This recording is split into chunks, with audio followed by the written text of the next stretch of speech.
What up, though? What up, what up? It's the Boneyard back at you.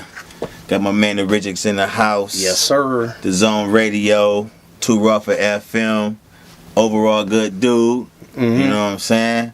So what it do? What's cracking? It's my man. We at it, man. What's you going down? You know it, chilling, man. So with the name Origix, man, where you come up with that name from, man? It's very original. I never heard nobody else use it. Basically, man, the crew I came up with, the Southside Asylum down in Ecorse, Michigan. At the time, everybody had these like little aliases. Everybody's name had an X on the end. Drix, Halix, Crucifix. I don't even know if that was really a name. But I was trying to come up with something original, you know, and I kind of put the original X, so it was like Origix, you know what I'm saying? Like, right. I even remember what I came up with. It's like the flux capacitor. I was walking up my parents' stairs at the crib, and I was like Origix, and I was like, you know what, that shit sounds alright. That shit dope. So that was it, you know what I'm saying? Like, if I was like a tagging artist or something, like could tag and shit, it'd probably be cool if you had a cool tag that said Origix, you know? I could see it like on the People Mover or something, but that's how I came up with it, you know what I'm saying? And I just ran with it, you know, I've just been over the years. That's been what it is. For sure. Now you and your boy DC been doing your thing since what, 2004 maybe? Oh, on the radio. 2002 420. 2002 was the first. Hold on. Show. 420. 420. That's when y'all started. Exactly. Okay, I know what that means. Yeah, it might have been by design. It was by design. Well, actually, the truth is, we could have started like 2 weeks earlier because the radio station wanted us to. But I saw 420 was a Saturday coming up, and at the time, we were like, I don't know, we were fucking around with a lot of the Cottonmouth Kings and shit like that. So it was perfect. You know what I'm saying? It was a perfect marriage. It went down right. Yes, you know, and we almost retired the show on 420, but it was like in May. It was like May something, like last year. Back in, we did that show for 15 years. We kept it on for 15 straight.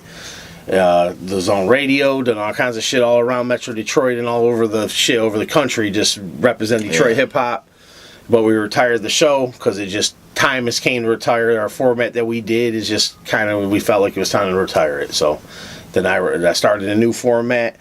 But, the Zone, I know, will go, I don't know if there'll ever be like a hip-hop history Hall of Fame in Detroit, It should be. It'd probably be a bathroom stall at the Bullfrog, but we should be in that bitch. Yeah, definitely, man, because for one, you guys show more love to local people local artists than the stations. I'm not going to say their names, but the favorite stations that you listen to. But these guys right here, every Saturday you might hear a local artist that's next door to you.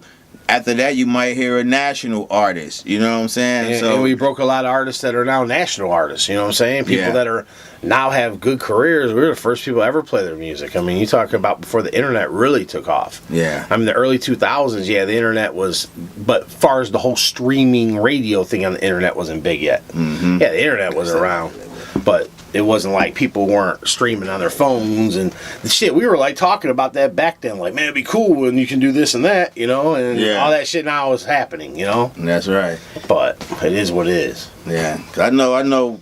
When we was coming up, you had Origix DC, you had Uncle P. Right. You had a few other guys that represented Detroit to the fullest, man. This guy right here, he represent nothing but Detroit. If your music is good, even if it's not so good and you out there doing your thing, man, he gonna show you the love. That was how the Zone was built. It was kind of like, around 4 hours a night. So, you don't have to be the best artist, but you gotta always make an effort. We didn't play anybody who didn't want to do nothing for themselves. So we always play those people, but if your shit was fire, we're playing it, or we at least give it a chance and try to make it work, and then from then on, it's kind of like, it's up to the artists and up to the listeners to dictate what we play. And I mean, we really did give it to the listeners, I mean, back then people they didn't just type on their phone and shit. People would call on the phone. People would they'd interact. I mean, it was dope. I mean, that just don't happen the same way now. But back then, it was sweet as hell. That's right. Yeah. Because you guys used to throw shows just on the love, man, and just artists that you thought that was just dope at the time, or just you was like, hey man, I'm throwing a show, jump on it, You know, if you can, Yeah. you can. If you can't, you can't. I'm glad we got to do those shows, because now the shows ain't nothing like that. You know what I'm saying? We could never done the same way shows. Now shows are all this pay for play, you know, kiss somebody's ass and this and that. I mean, back then we get a venue, set it up, get the cats on it that could spit. People would show up on the strength of the show. People would show up on the strength of the artist, and we would just have a damn good time. And man, we shut some classic shows down, man. I mean, and this is before the whole camera phone. Yeah. Fucking, you know, like people at our shows had their hands in the air. Now people got their phones in the air. Exactly. You know what I'm saying? So, hey, there's a big difference, man.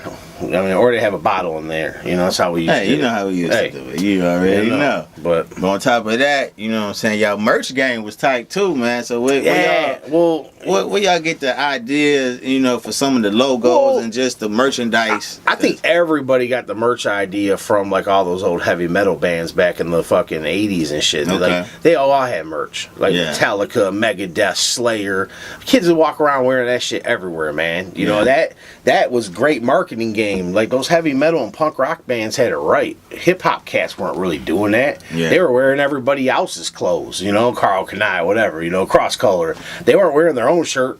Yeah. They weren't wearing fucking Gangstar then. They were wearing like some other shit. Yeah. But the truth is, the merch kings have always been ICP. You know what I'm saying? Even in the early days, in the early 90s, ICP always had sweet ass t-shirts. So did Esham. So did Kid Rock. Yeah. So I mean, growing up in that time period like we did, we saw all them dudes had shirts, so you had to have merchandise. Right. You know? Right. Now, unfortunately, today's world, unless you're really touring hard, or you got some kind of special clothing company promoting you, it's hard to have merch like that now. It really is. I mean, you can have it, but you got to have an outlet to sell it. Right. And I mean, yeah, of course you sell it online, but you used to be able to go to any venue, any show, and just set up a little table, and man, cats would check it out. And I'm sure they still would, but you know, it's like now you're in all these bars. People are older. I don't know, man. You might have to start selling collar shirts to get people to buy this shit. So what you think is the big difference between then and now? Well, I know the big difference, but like back then, when you had like the record label, you had the Everything CEO. was hands-on. They was hands on. Now was just you felt like you were buying into a part of something. You bought into a movement. You support the artist because you believed in them, and you were the cat that supported. You played for your boys and shit. Right Now, I don't know, man. It's not that same substance. It's not like you're not part. Everybody can have it now. Back then, it was something different, man. You might have been the only cat in Inkster that had that tape, or the only cat you knew of your crew. Yeah. So everybody would listen. You guys would all get together, pop that shit in, be on the porch like, man, this motherfucker bringing some heat. You know, let me get a dub of that, dog. You know what I'm saying? And it took effort to make a dub. I have to go home and spend 3 hours at night making you a dub. Then if your boy wanted a dub, shit, man, you might have to wait another couple of days because, you know, I couldn't just like drag it into a folder, send it over to you in 2 seconds flat, man, through the air, you know? Yeah. So that's a lot different. Everything's different, man. So we're doing the radio, the Zone, Too Raw. You done met a lot of people, man. Who was the biggest person that you met that you was kind of like, man, I'm starstruck. I can't believe this dude know me, and I'm sitting here talking to this guy or girl. Ah, man, I don't know. It's just because I don't know. There's got to be somebody, but I've never been one to. I don't know. I never really got. I never cared that much about like the whole star thing. I always just looked at him as, man, this is a dude I really. What you did, like when Yuck Mouth came through on his tour bus or something, you know. I was a big fan of the Loonies, you know what I'm saying. So it was like having that dude come to our studio and rap a lot, want to come down. That was cool to me because, like, you know, I grew up on that. Or when we first messed with Esham, like, you know, Esham was really at the time. In the early 2000s, he had, and growing up, Esham was. I mean, so the first, you know, that was dope because it was like, hey, this is a cat that I really listen to all the time, and you know, it was cool to, you know, interview him and do it. That was dope. I mean, I was starstruck, but I was like, cool, this dude, you know, this dude is a pioneer of the music that we play, you know, and that does mean something, you know what I mean? I've met Eminem, but he wasn't back then he wasn't like the Eminem you know now, so he wasn't no multi-platinum artist, so he was just he was a dope ass MC, just that you believed in. It just wasn't like at the time he wasn't Eminem as you know now. Yeah. You know what I'm saying? It's just I've never met that Eminem. Right. You know what I'm saying? I never. First time at Tech Nine, you know, Tech Nine's a real cool cat, you know. Yeah. But back then, Tech Nine wasn't the Tech Nine you know now. Right. You know what I'm saying? Right. So it's just it's like that, man. I don't know. I mean, me and Karis, one was dope. I mean, that was really cool to me. See, that's my favorite. And I don't ask people for autographs. I don't need autographs. But I asked Karis one for a fucking there autograph. you go. You know what I'm saying? There you go. I asked. I see it right. You know, here. it's right there. I asked him for an I see autograph. it. You know what I'm saying? It's kind of like, I'm not that guy to do that. But hey, I was like, fuck, this Karis fucking won, bro. Exactly, you know, man. Maybe one of the reasons one of the main reasons I even try to put flows together. Yeah. You know what I'm saying? For real. Yeah. So that was cool. I mean, that was for sure, man. That's bro. what's up, man. Shit. But let the people know about your new album, Yeah, man. Lab Work, man. That's what I'm trying to push real hard. You know what I'm saying? I want to say. When did it drop? It just dropped on June 1st. You know what I'm saying? Kind of June 1st, 2018. I've probably been working on it the last 2 years. It was the first album where I really had a solo mindset, where I went into it saying, this is all me. This is what I'm doing it with. And, you know, some cats step up to the plate like Pigpen. Okay. And, you know, my man, my dog, Charlie Beans. He got a new video out, too, right now with this dude, Gabe St. Clair, Charlie Beans. Check that shit out, man. It's called Floss, 530 Music. Right. But with them dudes right there, seriously, they put it down Stranger. They gave me some ill beats we worked with, put together something that flowed together. Got, my man Swizz came through, smashed a joint. Got, Blue Raspberry, some of all the Wu-Tang joints, like, Rainy Days and all the Method Man joints. And all the Genius joints and so many fresh tracks, and she just killed it at the Movement on stage with Wu-Tang. But she sung on it, Aaron Taylor, and of course my brothers UGA and XL had to put them on there. They have to be on the shit. So they're all on it, man. But it's so for a person never been to Detroit, man. And they want to go listen to some good local music, man, or they be like, hey man, what's a good artist to check out, man? Who would you?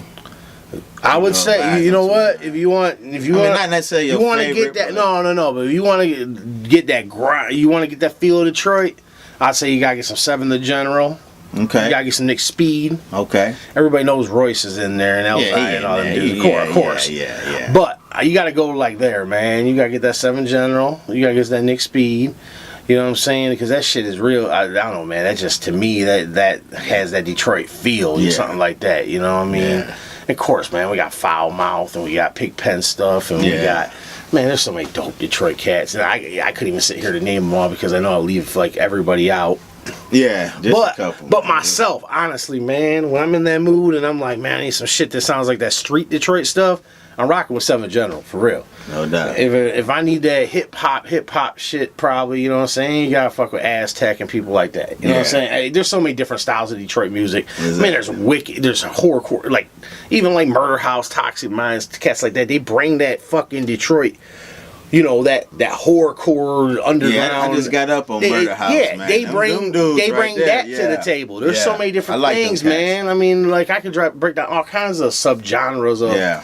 There's just some good shit, man. There really is. You know what I'm saying? I mean, my homie Swigs, man. I mean, Benny Bars, them dudes. There's so many cats that I can name that I genuinely believe that they, doing it for the right way. Yeah. And I couldn't even sit here and start to remember everybody. Right. As I put there's 1,000 people on my mixtapes, and all them 2 Raw for FM mixtapes. Yeah. There's so many different artists, man. Hatch Astray, all these dudes, man. They're just. You can go on for days. I go on for days, man. I could write a fucking book on it, Yeah. I mean, for real, it's like. Shit. Yeah. Alright, but shit, we gonna head this on up, man. So give them on your social media, let them know they can catch your music. 2 Raw for FM, everything. You know what I'm saying? At 2 Raw for FM Instagram, at 2 Raw for FM on fucking Twitter, at 2 Raw for FM, Facebook and all that shit. But the most important is 2rawforfm.com, the website. You know what I'm saying? It's pretty self-explanatory. You can just, do the Google, man. Put half the word in, it'll come up. And also, grab the motherfucking Lab Works. It's upside down? What it is? Yeah. Just watch it upside down. That's how we do it. Flip your phone Lab around. Works. He still press up real CDs. There's no streaming. It is a real CD. Shout out to real designer Mark Kemp. Mark Kemp. He's still keeping CDs on the street. We still do it. If it wasn't for him, I don't know who the fuck would make CDs around here. Exactly. 2 Raw for FM. We have to outsource to China, like everything else. We out of here.